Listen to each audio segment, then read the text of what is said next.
Para nosotros es un gusto el poder conversar con una persona de magna carta y poder abordar temas que quizá la justicia ordinaria, el tema ordinario no lo conozcan, pero será momento de aterrizar ciertos conceptos que para extraños y terceros serán términos que quizá no estén muy claros y estén desbordados. Es la oportunidad en esta ocasión de poderlos conversar y una vez más de aterrizarlos. Pero cuéntenos usted, estimado Magíster, ¿qué es el Cabildo Quichua Otavalo? Bueno, primeramente muchas gracias, ¿no?, por darme esta oportunidad de conversar, de dialogar en este espacio tan bonito, ¿no? Y como usted bien lo recalca, pues sí, desde la teoría podría aproximarse dentro de la estructura de oportunidades políticas para el Cabildo Quichua, ¿no? Bueno, el Cabildo Quichua nace en el 2012. Nace a partir de un conflicto que surgió entre los comerciantes otavaleños indígenas y el SRI. Si bien es cierto, usted ha tomado un tema que es muy interesante, es la agrupación de personas. Nuestra Constitución del 2008 garantiza y tiene una acción positiva al, de cierta manera, prestar las garantías necesarias para que un grupo de personas pueda juntarse a sus fines políticos, culturales, ideológicos, como sea. Y es magnífico lo que usted nos dice, pero de sí mismo, ¿quiénes son los que dan una personería jurídica al Cabildo Quichua Otavalo? Jurídicamente es reconocida unos meses después, en el 2013, por el CODEMPE.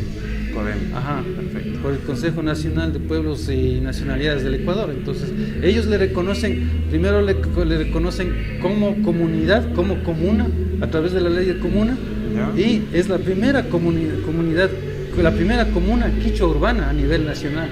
Si bien es cierto, el CODEMPE lo reconoce en el 2013, ¿y cuáles son las competencias que se establecen para el Cabildo Quichua Otavalo? A ver, el Cabildo Quichua, al Cabildo Quichua pienso que hay que empezar por el territorio, ¿no? De dónde a dónde se constituye el Cabildo Quichua urbano. Al norte, pues limita con el Peguche, ¿ya?, y la Bolsa. Al sur con Punyaro, Imbabuela. Al este con Cotama y al oeste con Rey Loma y Montserrat. Tenemos la competencia de resolver conflictos que estén dentro de la comunidad. Entonces puede ser, por ejemplo, digámoslo, desde casos de herencias, juicios de alimentos también puede ser. Entonces es múltiple, no se puede decir desde lo civil o lo penal, sino lo que se le conoce en la justicia indígena como el yaqui. Hay que resolver el yaqui. Un yaqui es una tristeza. Si algo produce tristeza, aflicción, es necesario que actúe la autoridad, ¿no? Y dentro de la Constitución, pues dice, las autoridades indígenas podrán hacer uso de su derecho propio, dentro de sus costumbres y dentro de sus tradiciones, y nos acogemos a eso y nosotros actuamos dentro de la comunidad. Por supuesto que sí. Esto desde una visión ordinaria, desde una visión blanco-mestiza, quizá no se entiende plenamente, porque, bueno, quizá el blanco-mestizo tenga la ideología de decir, acudo al juzgado y lo resuelvo. Esto en una cosmovisión de una comunidad quichua es diferente. Entiendo que la cooperación, el randi-randi, algún término que por ahí da, es la solución pacífica de los conflictos. Es más por ese punto, buscamos una solución alternativa a los conflictos que pudiesen existir. Y claro, de eso se trata, ¿no? De armonizar se trata, ¿no? De armonizar el conflicto, digamos. Si hay un conflicto, pues la autoridad o el juez, porque nosotros tenemos estamos al mismo nivel de los jueces, ¿no? De un juez constitucional, entonces nosotros estamos al mismo nivel y podemos solucionar eso. Entonces, de eso se trata, ¿no? De poder restablecer la armonía dentro de la comunidad. Dentro de una comunidad. Si algo malo está pasando, si algo altera el orden de la comunidad, ahí debe estar la autoridad indígena para restablecer el orden, para restablecer la armonía de la comunidad. Totalmente. El artículo 57.3 de la Constitución es el que nos habla y nos dice que el Estado deberá reconocer, garantizar y dar los medios necesarios para que las comunidades desarrollen, establezcan y ejerzan su propio derecho. Es uno más de los artículos en los cuales los avala y de cierta manera los protege. Es decir, ustedes no tienen una competencia específica, una jurisdicción determinada. Por ejemplo, en la justicia ordinaria tenemos materia penal, civil, tránsito, alimentos, etc. Ustedes son competentes para resolver cualquier conflicto que no contraríe la ley, pero que de cierta manera necesite la comunidad aliviarse. Sí, De eso se trata, ¿no? De que nosotros no estamos, como digo, encasillados en el derecho penal o en el derecho civil, sino nosotros nos vamos más bien al yaqui, ¿no? Alguna anomalía que exista dentro de la comunidad, nosotros vamos a resolverlo, ¿no? Más allá de la... O sea, es una visión que va más allá de lo de la justicia ordinaria, ¿no? Ajá. Vamos a hablar un poco sobre el ajusticiamiento. ¿Qué es el ajusticiamiento? ¿Qué visión tiene? ¿Qué pregnota el ajusticiamiento en un caso diferente, un caso cualquiera, un caso aleatorio? Bueno, el ajusticiamiento lo que busca es, primero, como decía, restablecer la armonía, ¿no? Restablecer la armonía. Claro, lo que busca también es de alguna manera, no lo llamaría yo castigo, no lo llamaría castigo, sino más bien una sanción a una actitud inapropiada dentro de la comunidad. ¿Podemos considerar una pena? No podría ser considerado una pena, no podría ser considerado una pena, porque lo que se trata es de restablecer la armonía, como le digo, ¿no? Entonces, si un individuo no está actuando de acuerdo a las normas establecidas dentro de la comunidad, de acuerdo a los principios y valores de la comunidad, como son los principios básicos como el ama quilla, ama yuya, ama shua, o sea, no seas perezoso, no seas ladrón, esos principios básicos que rigen a una comunidad andina, entonces tiene que actuar, ¿no?, la comunidad, tiene que actuar la asamblea, porque en este caso no es que actúa solamente una sola persona, no es que actúa el presidente de la comunidad, no es que actúa el máximo dirigente, sino actúa toda la comunidad, que se resuelve todo en asamblea y tiene que haber un consenso para poder aplicar esa sanción al individuo. ¿Las decisiones son unánimes o existen decisiones divididas? Son decisiones colectivas, digamos, ¿no? En consenso se toma la decisión y la sanción que se va a aplicar en este caso al individuo, al culpable de alguna pena, de acuerdo a la justicia ordinaria, ¿no? Como usted lo ha dicho, el fin del ajusticiamiento no es castigar, el fin es restablecer, es decir, estamos buscando de cierta manera la reivindicación estructural, la reivindicación social de este individuo que comprenda los valores mínimos de comportamiento. Estamos buscando de cierta manera curarlo. ¿Se podría utilizar ese término? Se podría utilizar ese término de que de alguna manera se lo está curando y una vez curado pues se lo restablece a la sociedad, ¿no? El fin de la justicia indígena no es que se lo encarcele al individuo, o sea, nosotros estamos en contra de la privación de la libertad, porque cuando se le priva a un individuo de la libertad, se rompe con la armonía familiar, porque ese individuo detrás suyo tiene una familia, y si es un padre de familia, ¿quién mantiene a esa familia, no? Uh-huh. ¿Quién cumple ese rol de padre? Ajá. Entonces, de cierta manera, ciertos tipos de elementos que la justicia ordinaria no lo entiende, lo concibe de diferente manera. Es valioso esos aportes que desde la justicia, desde la cultura quichua, desde la cultura de las diferentes nacionalidades nos pueden aportar. Si bien estamos persuadiendo un desencadenamiento de varios factores, que no solamente al secuestrar la libertad de un individuo, al privar la libertad de un individuo, llegamos a la solución del daño. Más allá de eso, la cosmovisión indígena está viendo que esa privación de libertad desencadena en varios desartilugios más, desencadena en muchas afecciones más. ¿El fin de la justicia indígena o del ajusticiamiento es inmediato o es a largo plazo? ¿Buscamos una solución en ese momento, in situ, o lo hacemos buscando que el individuo haya comprendido en un futuro? Depende del caso. Si es un caso leve, digamos, ¿no? O sea, sería a corto plazo.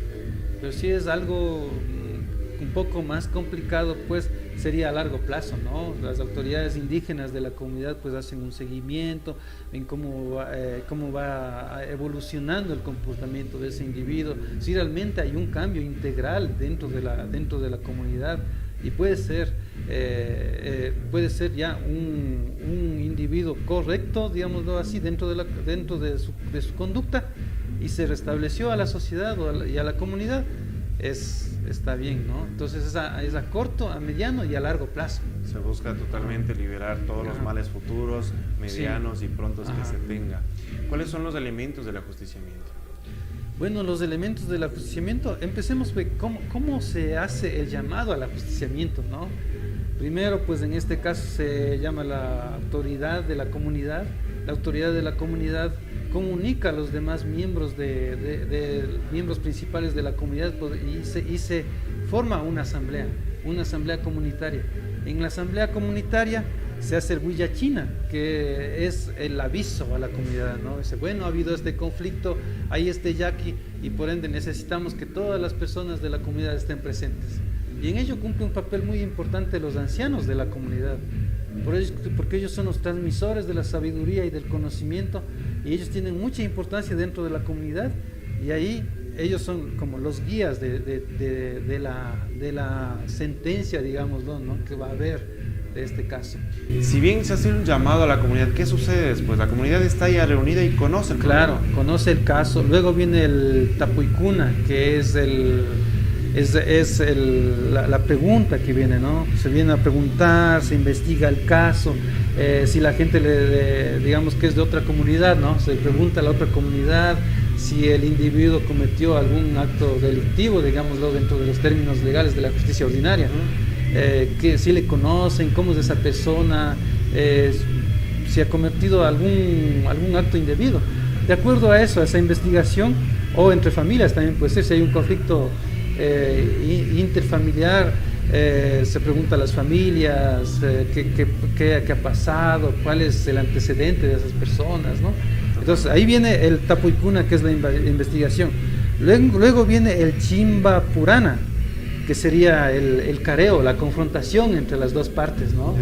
Se les pregunta a las dos partes qué es lo que pasó, la otra parte también da la información. Luego viene el quilpi chirina, ahí sí que viene la sanción, la que va a ser la que aprueba en asamblea, y la sanción a la que es sometida el individuo. Y como yo les digo, no es la privación de la libertad, ¿no? En absoluto, nunca ha sido la privación de la libertad, ¿o se ha utilizado en alguna ocasión? No se utiliza. Nunca se ha utilizado. Nunca. Es que eso no va de acuerdo a la cosmovisión del andina, ¿no? O sea, para nosotros la privación de la libertad, pues es más bien, sería como el adiestramiento o ¿cómo se le podría llamar? Como avanzar más en lo malo también podría ser, ¿no? Porque se relacionan con otros individuos que obviamente pues va a influenciar dentro de ese individuo, y en vez de mejorar la situación de esa persona, la va a empeorar, ¿no? Entonces, luego de eso viene el pacachina, que es la ejecución de la sanción, y ahí viene el perdón, el perdón y parte de la sanación también, ¿no? Dentro de la justicia ordinaria tenemos etapas establecidas y muy conocidas. Tenemos una instrucción fiscal donde se menoscabarán o se buscarán elementos de convicción, de cargo y de descargo. Iremos a una audiencia de juicio, acusaremos a la persona y por último tendremos una sanción, sin que por final tengamos la ejecución de esa sanción. Es decir, que el ajusticiamiento, la cosmovisión indígena, la cosmovisión andina, no está basada en simples preceptos morales, es decir, tienen una serie desencadenada, tienen una serie por seguir muy delimitada. Saben muy bien cuál es el paso a seguir después del llamado, después de cierta, me atrevo a hacer una comparación, un símil entre, como usted dice, la recopilación de información con la indagación previa. Ustedes lo hacen totalmente de una manera ya, si bien no escrita, muy conocida por todas las comunidades, o cada comunidad tiene su forma de aplicar la justicia indígena. Puede variar, puede ser que el tercer paso pues, se lo haga en el cuarto paso, o puede variar. Por eso, porque se tiene un sistema propio, pues no puede ser lo mismo, por ejemplo, para los pueblos amazónicos, ¿no? Totalmente. Se puede pasar algún paso.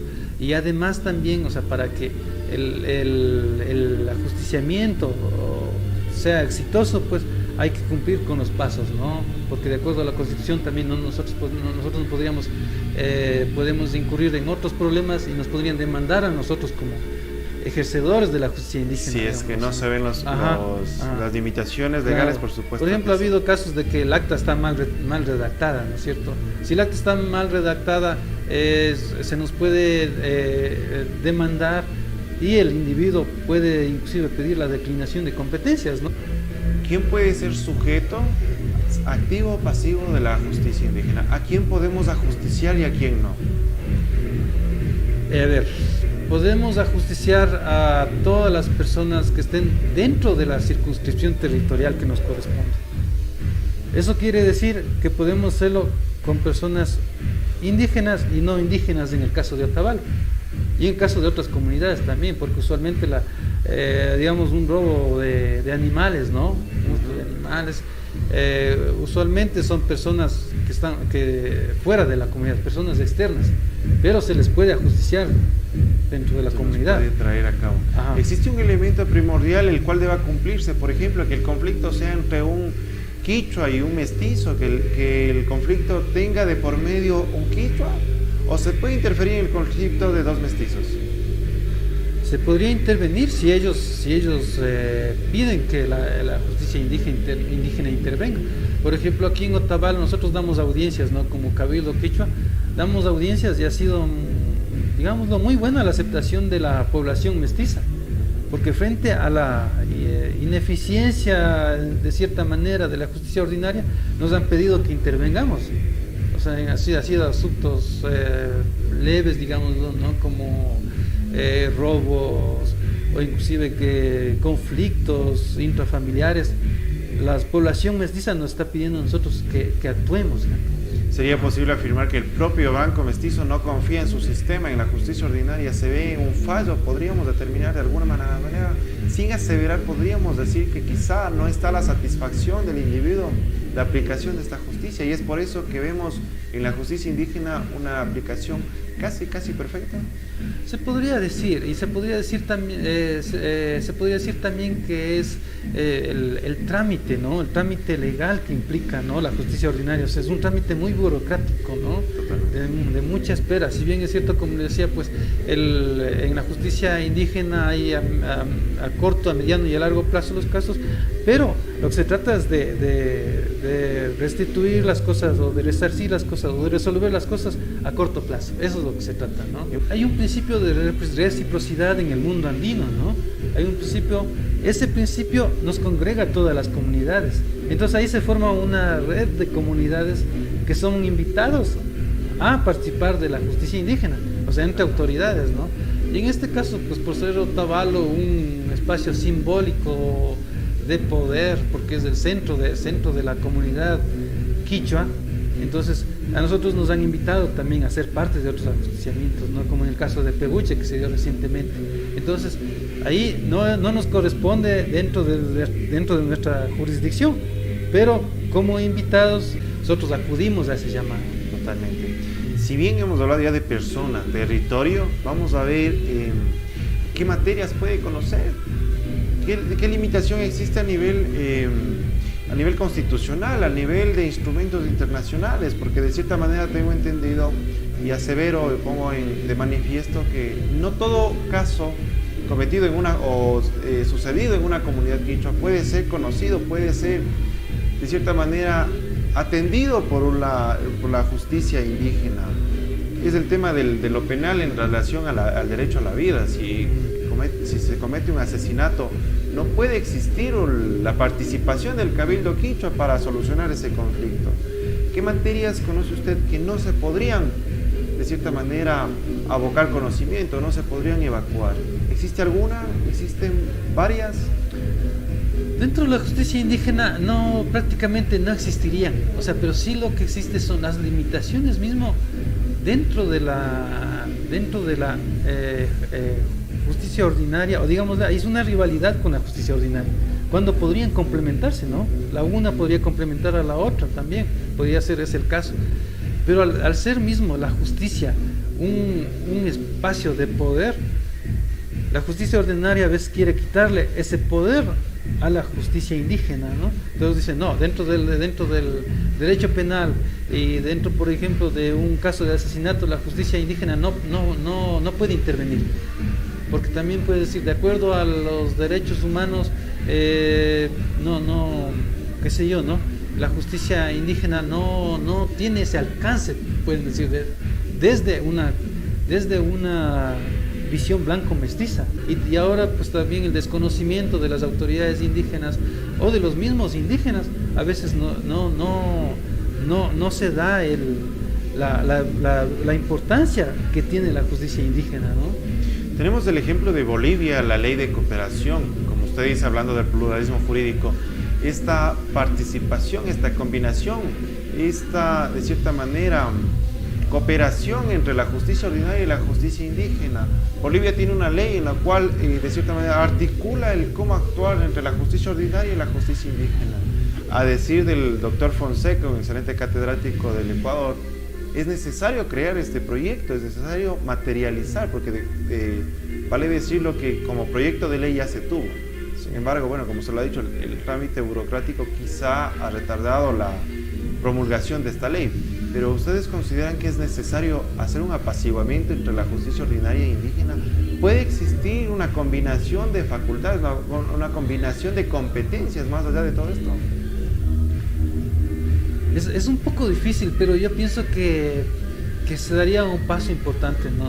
O sea, de esa manera, porque estamos dentro de un Estado plurinacional e intercultural. Entonces, más bien deberían complementarse, ¿no? Deberían complementarse de acuerdo a los casos. O sea, por ejemplo, en derecho penal dice la justicia ordinaria, no, eso nos corresponde a nosotros. Y a los indígenas que resuelvan solamente los casos leves, por ejemplo, ¿no? Pero podrían complementarse, ¿no? Eso sería lo ideal. Por supuesto. Tengo unos videos en ejemplo y un material que quisiera analizarlo con usted y que usted me pueda ayudar con de cierta manera, el análisis desde su visión como autoridad indígena, como autoridad del Cabildo Quichua, en lo cual, posterior a la visión de estos, le haré una serie de preguntas, si usted me permite. Claro. Amarrado a un poste y prácticamente desnudo, se encontraba Luis C., oriundo de Cayambe, a punto de ser protagonista de la justicia indígena por el presunto robo de víveres a un local cercano a la Plaza de Ponchos, que ascendería a un valor de $65 aproximadamente. Ya la denuncia y la entrega de la persona que retenida por el robo, el Cabildo Quichua inmediatamente se reúne con el Consejo de Gobierno, que es la autoridad.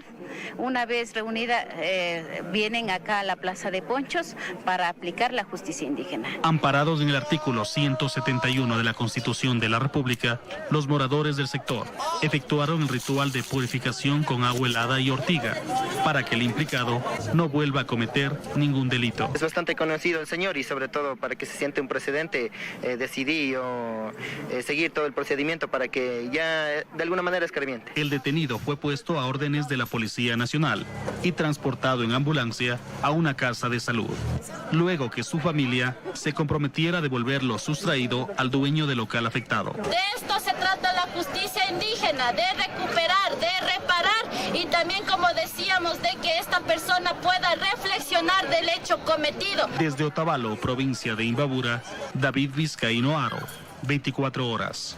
¿Cómo es posible practicar la justicia indígena en una dependencia urbana? ¿Por qué se puede hacer esto? ¿Por qué están facultados de realizar este ajusticiamiento?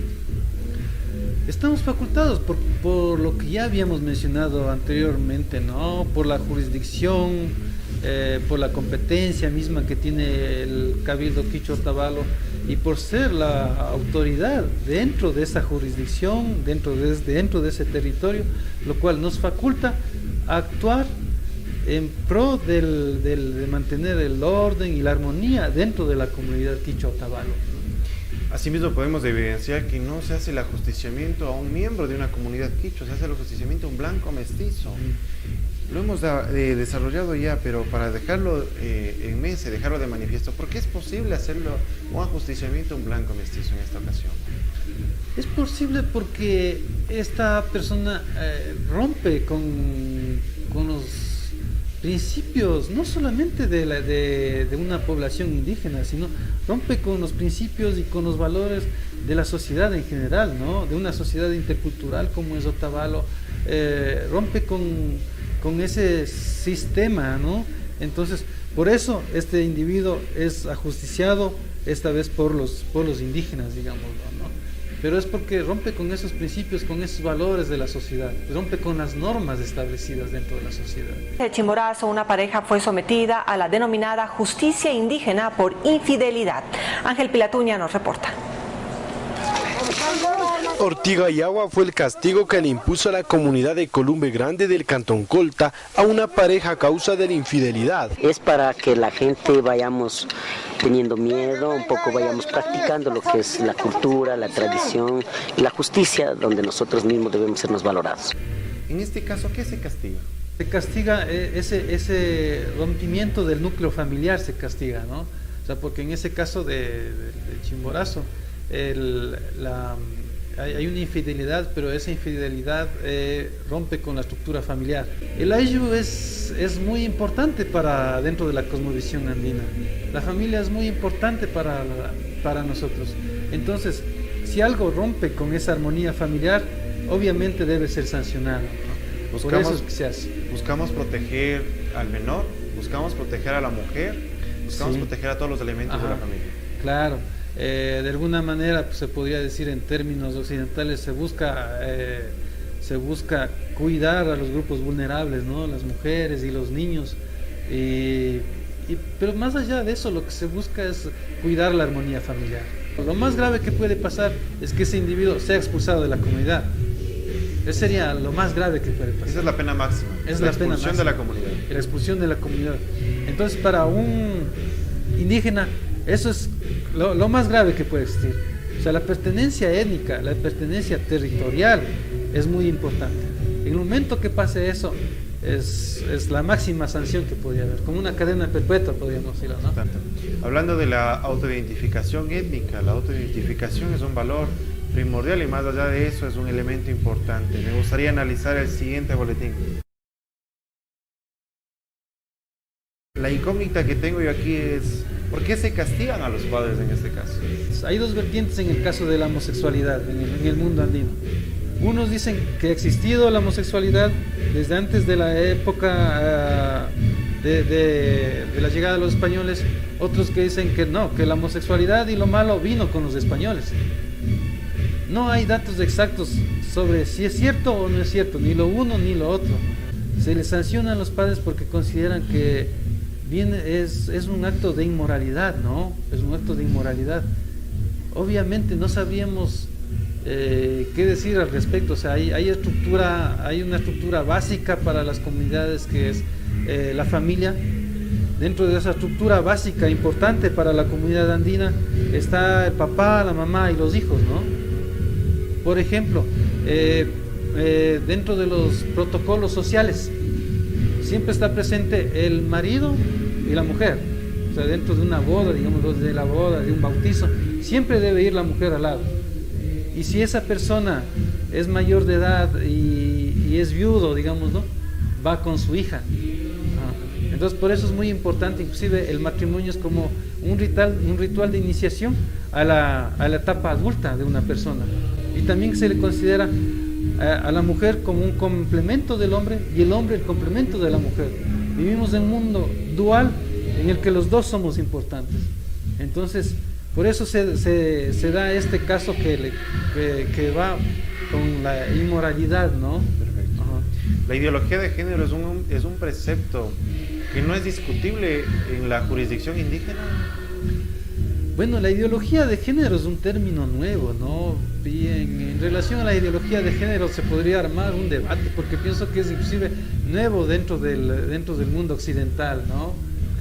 ¿Con qué fin se ha hecho esto de la ideología de género? ¿Cuáles son los grupos que están a favor de la ideología de género? ¿Cuál es el fin mismo de la ideología de género? Eso se armaría todo un debate, ¿no?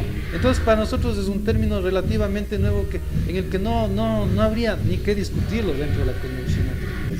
Si la Comisión Interamericana de Derechos Humanos y la Corte Interamericana de Derechos Humanos sientan precedentes sobre la ideología de género, ¿estarían ustedes dispuestos a acatarlo y respetarlos?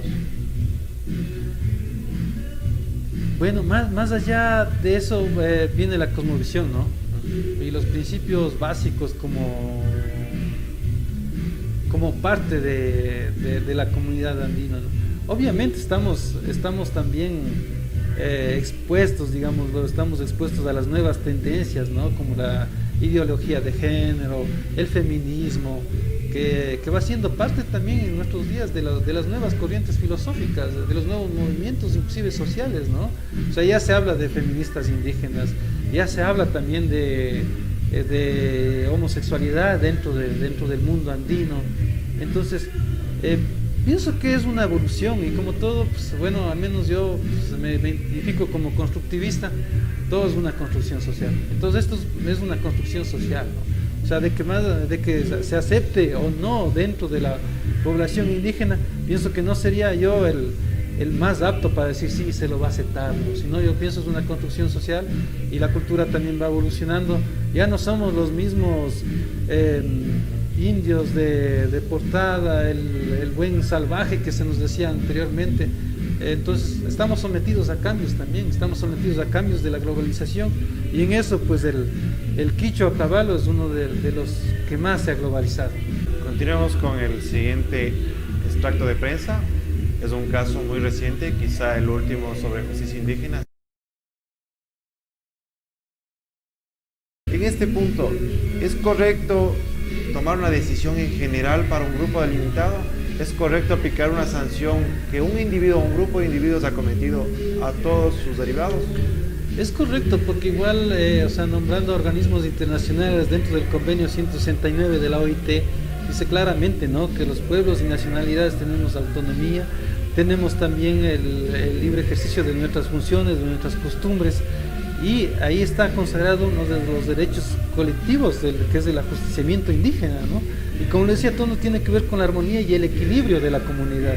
¿Por qué se generaliza la aplicación de este correctivo? ¿Por qué se generaliza la aplicación de este castigo? ¿Por qué nos extendemos a un total denominador, a un general denominador?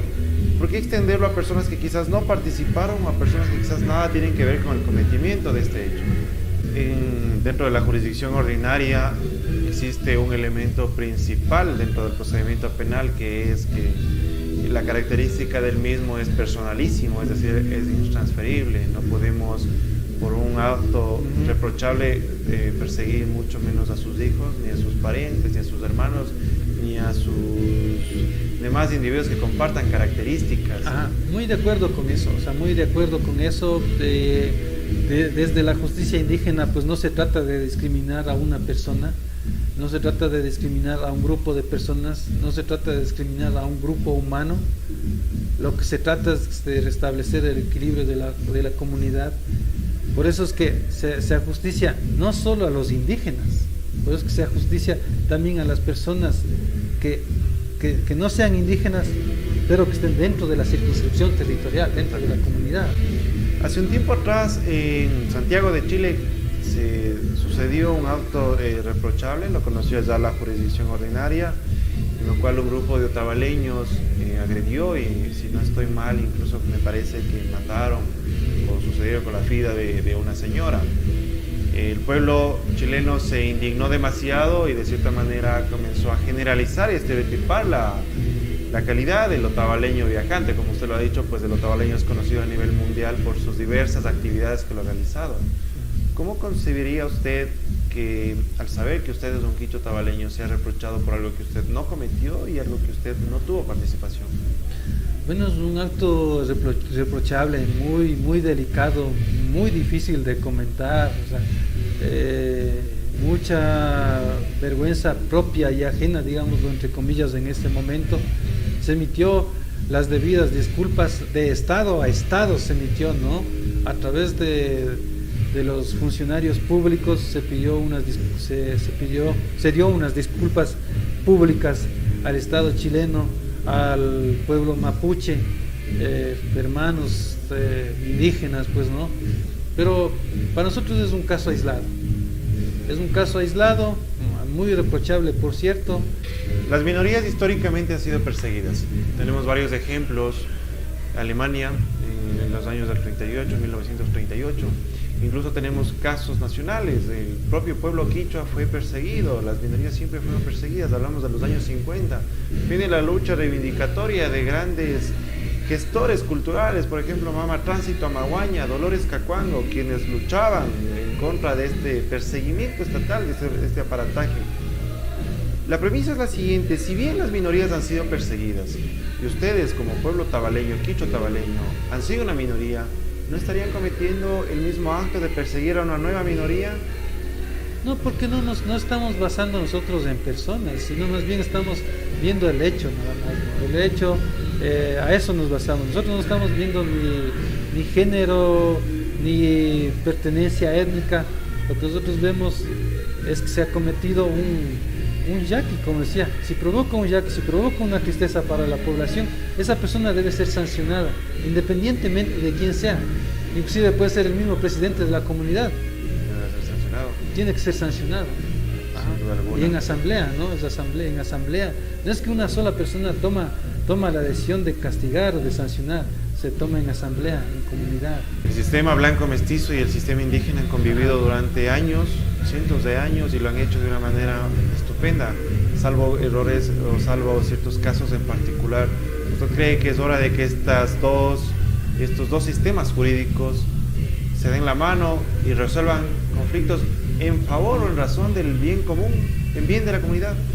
Sí, debería ya mantenerse dentro de un marco de respeto, de equilibrio, de coordinación entre las dos justicias, y vamos a ver que vamos a tener buenos resultados.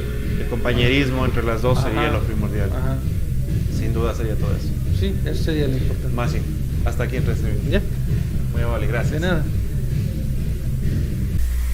En los años 90, la discusión sobre el sistema de justicia ordinario y el hoy conocido sistema de justicia indígena tenía una convergencia totalmente distinta a la que hoy podemos percibir mediante el sistema ordinario. Si bien es cierto, se consideraba que el sistema de justicia ordinaria era único y la justicia indígena era solamente una práctica dentro de este sistema. Hoy, con la Constitución del 2008, podemos ver cómo el legislador le da una amplia potestad de poder ejercer jurisdicción a las autoridades máximas de las comunidades quichuas y nacionalidades. Esto con base a las tradiciones ancestrales y su propio derecho, da una amplitud total a cómo resolver los problemas distintos que se pueden dar dentro de las comunidades y nacionalidades. Pero no solo eso, la discusión radica en que al ser una práctica ancestral o hacer un derecho ancestral, la misma no tiene una división como si la podemos concebir en la justicia ordinaria, como por ejemplo división por materias, división por territorio. La única o el único impedimento que nos da la Constitución al dar esta potestad jurisdiccional a los pueblos y nacionalidades es la misma Constitución y los tratados internacionales de derechos humanos. Pero más allá de eso es establecer cómo o hasta dónde las autoridades pueden ejercer o pueden de cierta manera resolver un problema. Pues si bien es cierto, damos a la deriva de que ellos lo harán conforme a sus prácticas ancestrales y conforme a su propio derecho, el mismo es demasiado amplio y desde una visión ordinaria, desde una visión blanco-mestiza, es difícil de comprender sin antes de entender el contexto de los pueblos y nacionalidades. La memoria es un delito hoy. Nosotros somos memoria, somos indígenas, nuestra lengua es perseguida. La temen por lo que dice y denuncia, la temen porque permite ver a la historia pasada, la temen porque en el hoy se revela, la temen porque enuncia un mañana. Nuestra lengua temen, quien para el poder vale nuestras tierras no somos nosotros, sino los recursos que hay en ella. Así, el árbol se hace muerte para hacerse madera, y la madera se hace dinero.